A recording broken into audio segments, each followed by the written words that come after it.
say that Counterculture is a company that is really focused on sustainability and relationships.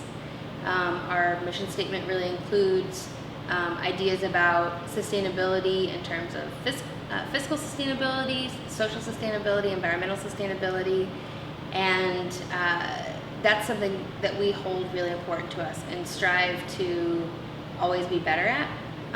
Part of that has to do with the fiscal sustainability. It's from the farmer to the shop.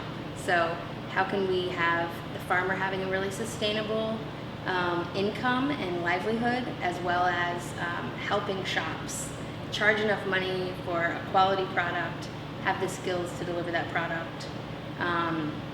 So the model that we have that supports farmers all of the way to the cafes with tech and education is, I would say, unlike any other coffee business model.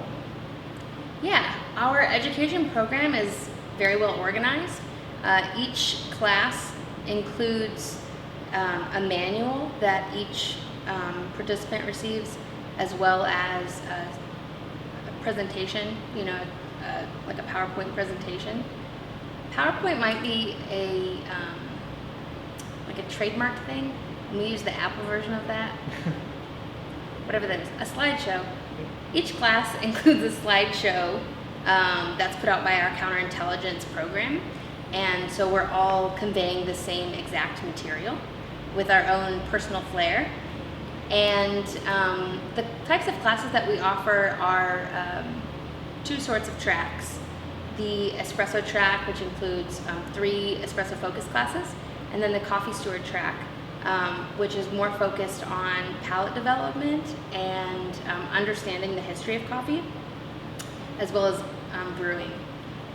The other things that our training centers offer are tasting at 10 classes, or really tasting at 10 open house events every Friday at 10 a.m. We taste coffee in different ways, sometimes as hot coffee, sometimes traditionally cupped, sometimes as iced coffee or espresso, and that's free and open to the public, so anybody can come to that. We also do a professional development series for coffee professionals. They can come from anywhere, not just our accounts, and that's once a quarter, focused on ways to further your education. If you've already taken all of the classes, or if you're just more interested in coffee, you can come and learn more about that also. Awesome. Counterculture does not have any cafes. We have our website, which offers retail, direct-to-consumer there, but at this point, we feel like we don't want to be in competition with our customers. And in this beautiful location in Asheville, if I opened a cafe here, then I would be competing for the best employees, and I would be competing for my customers' customers. And we really want to stick with what we're best at, which is sourcing and roasting coffee and providing excellent customer service. Part of who Counterculture is a constant, constantly seeking excellence. So we're always looking for new relationships, but we really stay true to our relationships that we've already formed as well. There are certain coffee farmers that we've been working with for a decade, and what we're interested in is continuing to build that relationship, strengthen that relationship, and help make that coffee the best that it can be. That being said, we get samples of coffee all the time. There are certain farmers that we get introduced to through other farmers or exporting companies that we work with, and some of those introductions have developed into coffees that we're really excited about and proud to serve. So that's definitely part of what we do, is develop new relationships while still maintaining and building old relationships as well. Awesome. Yes and no. There is one primary roastery. On the East Coast, we roast for all of the regions, which are New York, Philly, Boston, DC, Atlanta, Charleston, Durham, Asheville, Chicago. Just this year, in the last month, our second roastery has opened up in Emeryville, California, which is just outside of San Francisco.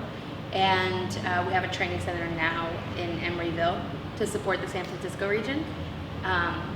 We hope to later this year, or perhaps at the beginning of next year, have our LA training center opened, and then, you know, take over the East Coast, West Coast. I would love to. So one of the series that we do of coffees is basically a limited release blend. So blends are something that the coffee industry has kind of gone away from. In general, really focusing on single origin coffees, and that's for transparency and also quality. The cleanliness of a cup when you have a great single origin coffee is unmatched. However, to me, we started these these limited release blends, which we have a specific name for them, which is escaping me at the moment. We started offering these limited release blends in order to start conversations. So one of the blends that we offered in the past was a coffee called Underdog, and that coffee was focused on bringing light to farmers that overcame a lot of adversity. This new coffee, Line Drawing, is really about sustainability. So we made a goal to be 100% organic. Well, the truth is there are a lot of really amazing coffees that aren't organic, but are making really great strides in sustainability. And so this concept of like, we drew a line in the sand and said, we want to be 100% organic. However, as time went on, we realized if we just cut out anyone that's not organic, we're really stopping the process that some of these farmers are going through in order to be excellent, sustainable farmers. And so we decided, actually, we don't want to do that. We want to continue working with them, and we want to highlight what they're doing. We want to reward what they're doing and help propel them forward. And so the name Line Drawing came from like, hey, let's rethink sustainability and determine what's really important and how we can support that. To you, I've been in coffee for 13 years. I've worked for lots of different types of companies, coffee companies, roasteries, etc. And I have never worked for a company where I feel like I can be 100% transparent about the company and feel great about everything that I could possibly say. The people that I work with are some of the most inspiring individuals that I've ever worked with, and a lot of what counterculture does is it's not for marketing, it's just because it's the right thing to do. And because of that, a lot of people don't know about some of the best things that we do, because it's not something that we're like, hey, look at us, we did this thing. It's just like, hey, this is the right thing to do as human beings. It's really important. And I've never worked for a company where that was the case. As far as the coffee we work with, I really believe we are sourcing and roasting some of the best coffee in the world. And that the way that we treat it and the way that we treat the people that work with it is unmatched.